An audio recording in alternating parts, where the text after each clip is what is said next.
Hi, welcome back to Love Works.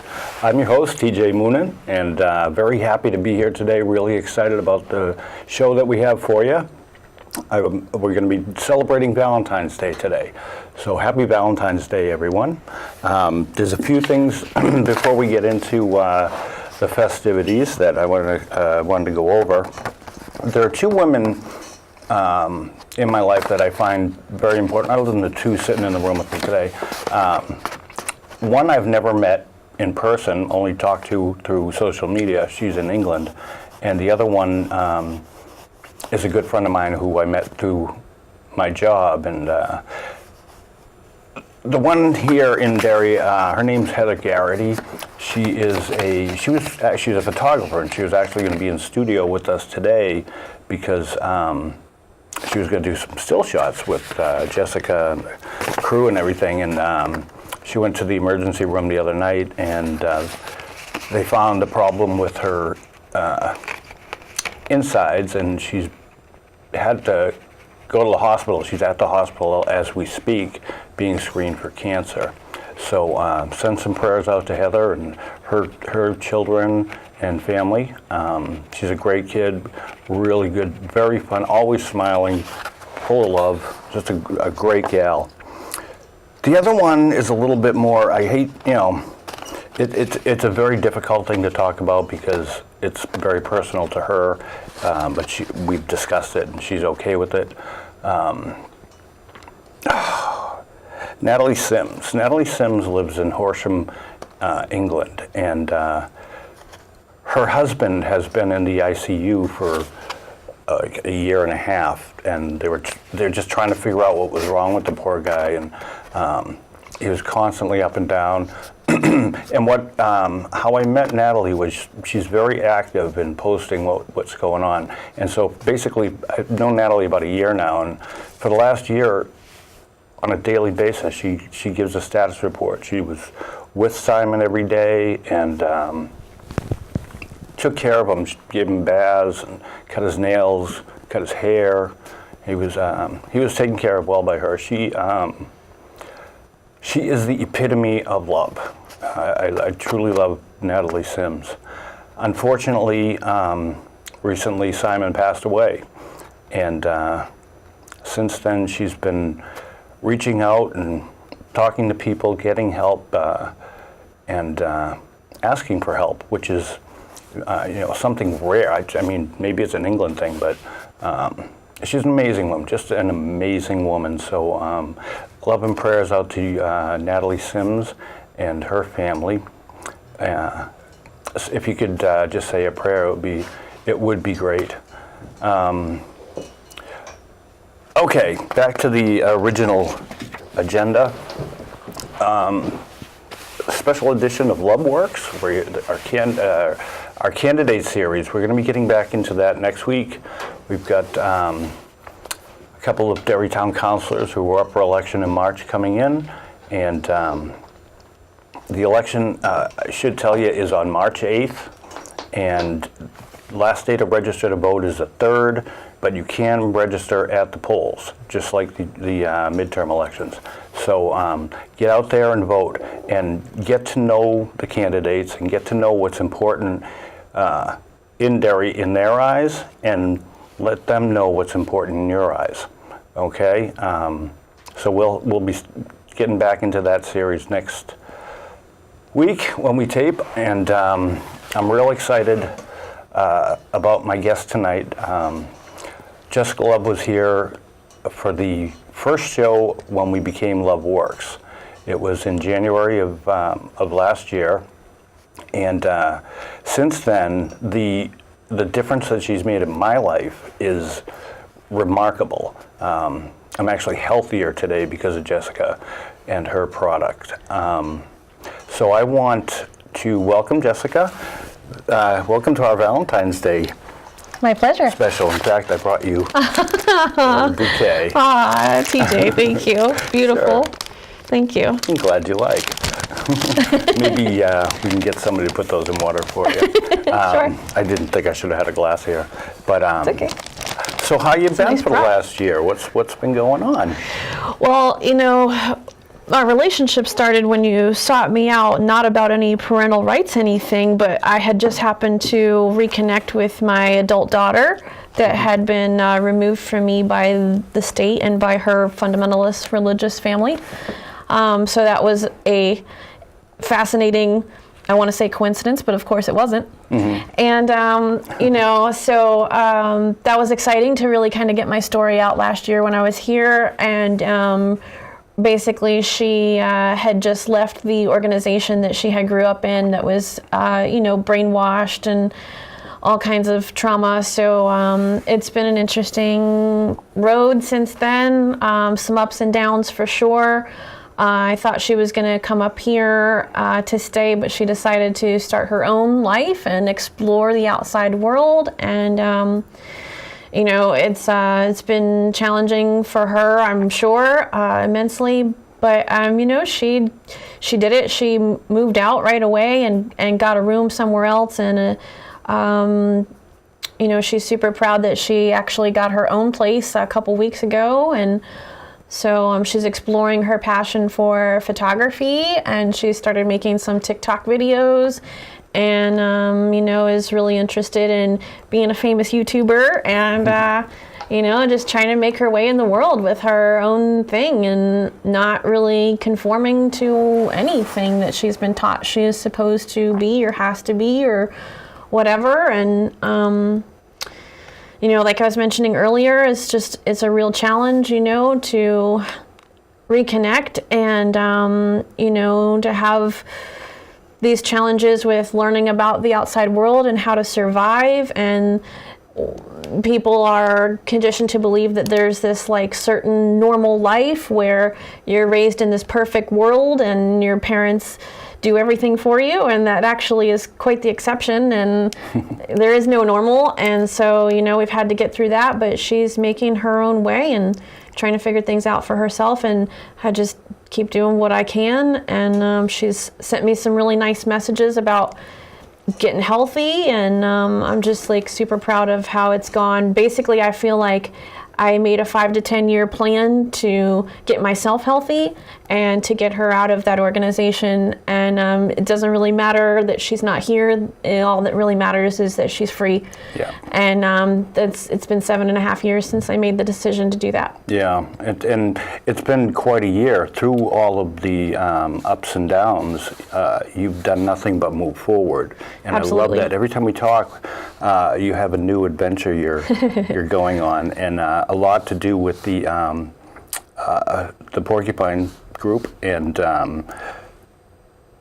especially Luvjava. I know this stuff is unbelievable. I've talked about it before on the show. I had arthritis in my fingers and toes, and as long as I'm drinking it, it's serious. The CBD oils in here have pretty much eliminated my arthritis. It's weird. It's downright weird. Yeah. And I'm really, it's magic really in a cup. happy for it. Yeah. Yeah. Now, you also do stuff with Bitcoin and other ventures. Sure. Fill the folks in on what your other ventures are, somewhat. So when I first moved up here and became familiar with the idea of Bitcoin and cryptocurrency, that was really fun to get into, and it wasn't really worth much money then, and just kind of something that I acquired. I got I volunteered at my first Pork Fest as a part of the free aid volunteer medical team, and they gave you a token of appreciation, was a Bitcoin. It was only worth $100 that year, and I kept it, and by the time I came back to my second Pork Fest, it was worth $600. And last year Bitcoin hit $20,000, and right now it's at about $3,500. But so it's an extremely volatile thing, but there's a lot of promise for it because it is just simply a better currency. It's decentralized and anonymous, and there's a permanent ledger that cannot be tampered with. So it's like a peer-to-peer currency for voluntary exchange. Very exciting, very easy to use. Basically what's happening now, there was one coin, there was Bitcoin, now there's hundreds of coins. It's incredible. And I was able to pretty much live off of Bitcoin and cash and not even have a bank account for a while there. But now there's so many coins, it's referred to as a geek fest still. It's just like you're speaking Chinese. There's so much technical terminology that like most normal people do not understand and can wrap their heads around very easily. But there's so many coins that are all like basically competing to be the better coins, you know, and competition is not a bad thing. Absolutely. I'm all for the free market, and you know, there was Bitcoin, which seems to be pretty strong, but then there's also coins that have proven to not be good, and people stop using them and stop, you know, and so they fade away or whatever, you know, but the better products will come out on top. We have a coin that's been developed here in New Hampshire called Raven Coin that, you know, I have a JLove token on the Raven Coin blockchain, which I don't even know what that really means, you know, like, but I'm thrilled that like there's a JLove token there. I believe that somebody also helped me purchase a Luvjava token on the Raven Coin blockchain. So that's really interesting. You know, Patrick Byrne, the CEO of Overstock.com, he just invented T0, which is a trading platform for investors for security tokens. I don't understand a lot of that either, but it's super exciting, especially to the crypto geeks. And so people that I know that they know what they're talking about are thrilled. And, you know, basically it can help us to invest in businesses without traditional methods, you know. Awesome. So it's very exciting, and I wish I could understand it all, but you know, I have like Luvjava ingredient suppliers that also use cryptocurrency. So if I had a way for investors to invest in Luvjava with cryptocurrency, and I buy my supplies with cryptocurrency, that's pretty exciting. Yeah, that's huge. And, you know, also I have made a lot of connections with recovery centers, because that's what helped me get healthy. Just like you're talking about your arthritis, like I was completely brain damaged and sick from pharmaceuticals, and Luvjava helped me. Basically, I feel like I gained 10 to 15 years of health and vitality back. It's like that 10 years that I spent on drugs like didn't even happen. Yeah. You know, I feel better than ever. So, yeah. That's fantastic. Yes, I'm way ahead of the curve with the cryptocurrency and the CBD butter coffee. Like, most people don't even have any idea what I'm talking about. Yeah. So I'm way ahead of the curve, but there was supposed to be a CBD coffee commercial in the Super Bowl. I heard that it was actually blocked. Yeah, yep. They stopped the CBD oil commercials in the Super Bowl because it's cannabis based. It's which ridiculous. Is, you know, they get your facts straight before you make a decision like that. Yeah. You know, there's less than 0.03%. Yeah, it has THC. to be less than 0.03 THC, and like the quality CBD isolate that I get is 0. You know, is often 0. So you're not going to fail a drug test drinking it. You're only going to feel better. You know, it's real There's simple. no psychoactive. It's actually CBD is like the key component that actually like heals cancer. When you talk about cannabis healing cancer, like it's mostly CBDs, but people that are really sick need the THC and the CBD in massive quantities. Right. But CBD that's the magic right there. So it was just really exciting that not only CBD, but CBD coffee could have been the first commercial, and then wait till people realize that you can put CBDs in like superfoods. Like, and I can't even find them on the market. I've been to trade shows, and basically the CBD market is still lollipops and cookies gummy bears. and gummy bears, and but this is like the fountain of youth right here. Yeah. We need to put this stuff in superfoods, and like nobody's doing it yet. There's a product that's similar to mine on the market that doesn't have the coffee in it, but you pour it into your coffee, and they're sold out at $300 a bottle. It's fantastic. It's absolutely amazing. So, it's just incredible what's going on. You're doing some incredible work. You amaze me every time I see you and every time I talk to you. It's really fun being your friend. I appreciate you very much. You too. Likewise. And you know, like Heather and Natalie, like I was talking about earlier, you just emote love. That's what you do, and it shows in everything you do. And especially when I see River. Hi, River. She's sitting in the control room with the guys, and It's funny. She's just the most happy child. She always is. Every time I see her, she's very intelligent for a 6.5-year-old. I'm just blown away. And it's funny. She said something, and you mentioned something about Sienna. How they both want to create a YouTube channel. Yeah. Which is kind of funny. It's become the new American dream for today's youth. Yeah. Is to be a YouTube channel. Yeah. You know, God bless you, but you know, it's a real. It's a real hard job, and you really got to put everything you have into it, you know? Yeah, totally. Just like anything else. Sure, absolutely. Blood, sweat, and tears. Yeah, Yeah. It's not a shortcut to anything. It's not a shortcut to a better life unless you strike gold with a video right away, Sure. you know? Yep. But even then, you Yeah. know, it's fleeting at best unless you follow it up, so. It was fascinating when Sienna came to visit me here when we first reconnected. And by the way, she goes by Max now. She identifies as a male. So from now on, I'm going to refer to my child as my son. And his name is Max. And he took me to a live show of one of his favorite YouTubers. You know, and like these kids are making like millions of dollars. Yeah. And I was like, wow. And they were cool. Like the stuff they said was cool. I mean, for me, they were like, screw college, go out and live life, you know, use your skills, get some Bitcoin even, they said. I was like, whoa, all right, Wow. This is groovy. You know, so if incredible. that's her role models and her aspirations, then like I fully support that, you know, like I'm not going to be like, you should follow this path where everybody gets this job and gets this paycheck and lives in this house, and you should like actually just do what you want to do. Absolutely. And be happy. And you know, I think it's, no offense to any gamers out there, Chuckatamian, but I think it would be a lot better for kids to be developing their skills as far as how to become a YouTube star, because they're going to be learning about the process instead of just playing games, you know, and vegging out on the couch, you know. Absolutely. So, and plus in doing it, they're going to get out to create videos, so they're going to be active a lot more. You know, it's a good thing, I guess, if you're willing to put the work into it. You know? Absolutely. Just like anything else. And, you know, if anybody has your work ethic, I could see it happening. Yeah, we, you know? I, would tell her all the time, like, things that I did, and, you speak of me emoting love and River being intelligent and stuff, and, like, really, I spent a lot of time working on myself and being alone.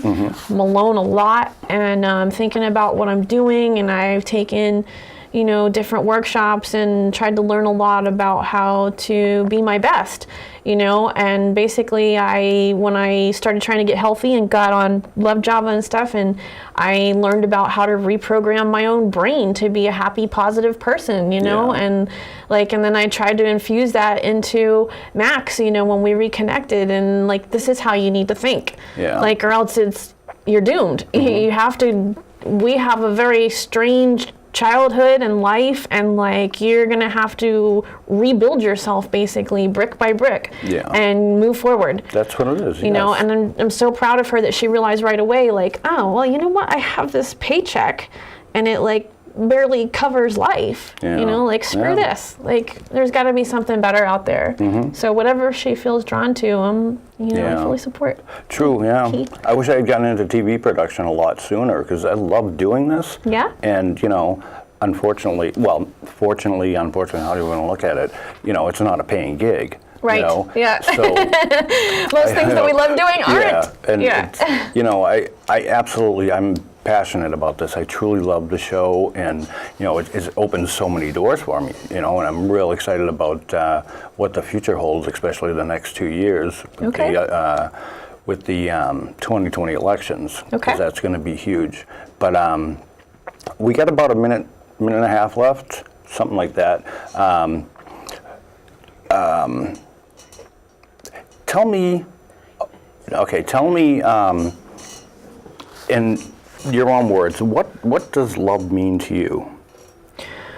Well, I try to live in the moment, and when I talk about spending a lot of time by myself, I tried to figure out, like, what am I at the core of my being?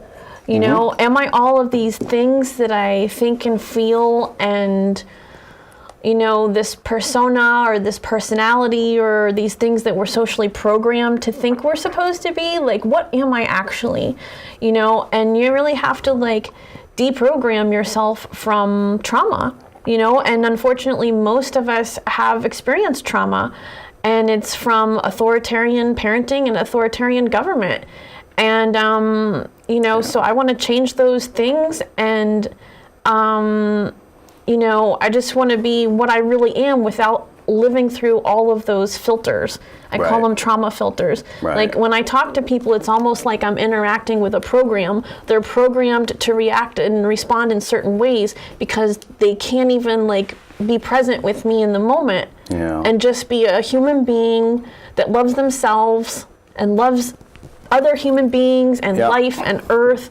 It's just everything is constantly a representation of trauma that we've been through. Right. And so to me, love is removing that stuff and reprogramming yourself to move forward without all of that.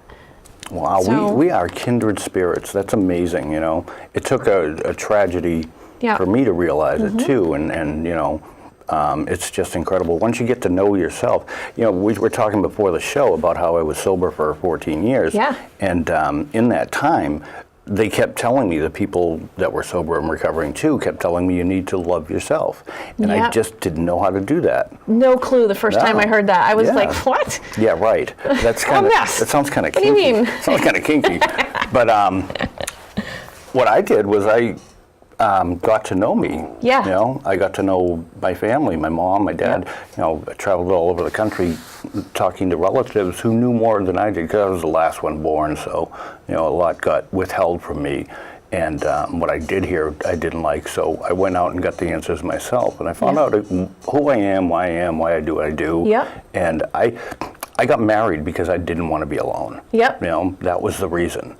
And now, Many people do. now I want to be alone. Right, you right, know? yeah. And a lot of that, I think a lot of people get married because they don't want to be alone, is a lot of the problems with parenting and family units and stuff, because we can't afford to raise our own kids because we have to work so much, and so the kids go to daycare and babysitters, and they are not programmed with the love and security that they need, and so they grow up looking for it outside of themselves for the rest of their life. Exactly. And very few people will ever come to these realizations in their whole life even, so, it's really important that we try to figure out better ways of being and doing, especially in the family unit. Absolutely, absolutely, now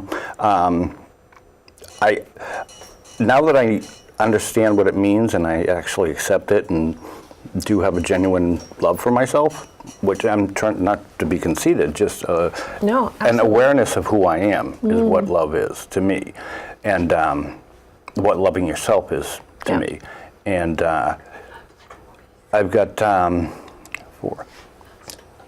Okay, I'm sorry, I lost my train of thought. That's okay. But we have about 4 minutes left, and I screwed up the time. I was trying to figure that out. So anyways, back to our discussion. Loving yourself. I believe it was Henry David Thoreau who said, I've never known a I've never known a companion more companionable than solitude. And it's true. It's like being alone doesn't scare me anymore. I've lived a number of lives in my 54 years, and I don't like a lot of it, a lot of stuff that happened. But I realized a while back that I did everything I had to do to get to where I'm at now. Right. And I'm really happy about that. So, absolutely. And that's what it's about: self-discovery, learning, understanding your strengths and weaknesses, your limits, your abilities. It's amazing what you find out if you take the time to look, Who knew I'd be producing a TV show at this point in my life, There you go. Anything's possible if you put the effort out there. Absolutely. So, all right. I asked you before the show, and I kind of put you on the spot because I wasn't. I was hoping you could tell us a good Valentine's Day story. I wish I had one. Gosh. Well, I'm glad you. I'm not glad you said that. Everybody should have a number of Valentine's Day stories. But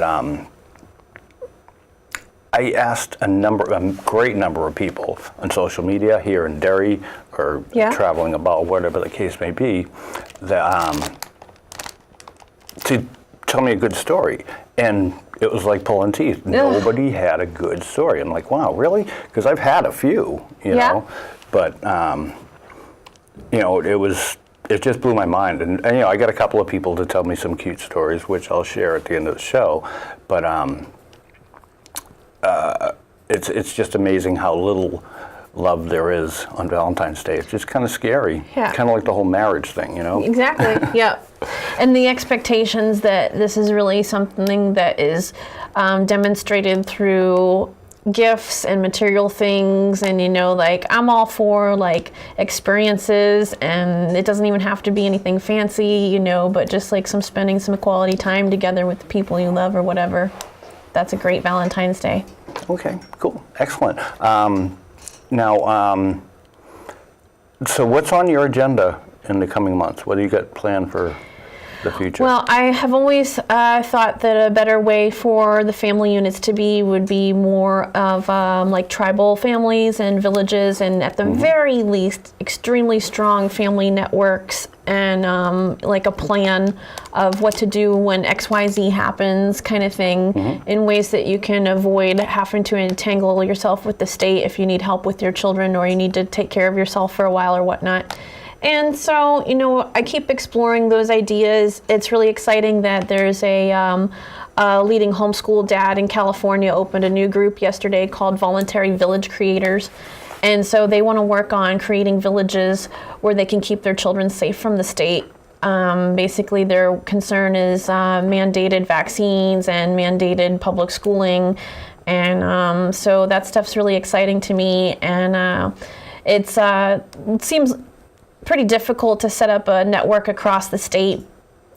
Not impossible at all, but definitely like a property, you know, and where there is family fun and food and sustainability, you know, I would like to look into that as something for, you know, a 5 or 10 years.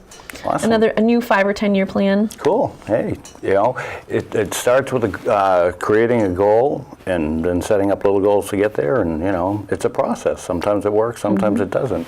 But it's the effort that you're willing to put into it that matters. You know. So, all right, we're going to be doing a bunch of stuff here on the show. It's all going to be politically based. You're not into politics, I understand that, and that's fine. But I appreciate all you've done. Jessica and Luvjava are the only sponsors on our new website, loveworkshow.com. Take a look at it. Still a work in progress, but there's quite a bit on there that can be helpful. So take a look and tell people how they can get in touch with you in a quick 10 seconds. Sure. You can find me on Facebook, of course. I'm all over it under Jessica Love.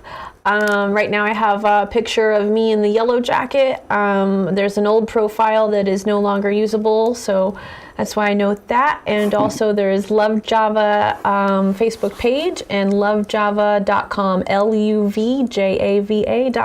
Awesome. And this is the product here. Yep. I love it. It's fantastic. And I love you, Jessica. Thank you so much for coming. Always a pleasure. Awesome. And we'll get you back in here again. Likewise. Well, let's not wait a year next time, okay? All right. All right. Thanks, folks. I'm going to just share a little bit before we close up. I've got some things I wanted to talk about. Like I said, I had asked a bunch of people to tell me stories, and I do want to share a couple quick ones with you. Linda Kelly is a regular customer of mine at the store, and she comes in every morning, and I asked her to tell me a story, and she told me about the way her husband proposed. On their first date, they had gone to a bonfire, and he was trying to figure out how to propose to her. So they hadn't gone back to this place since.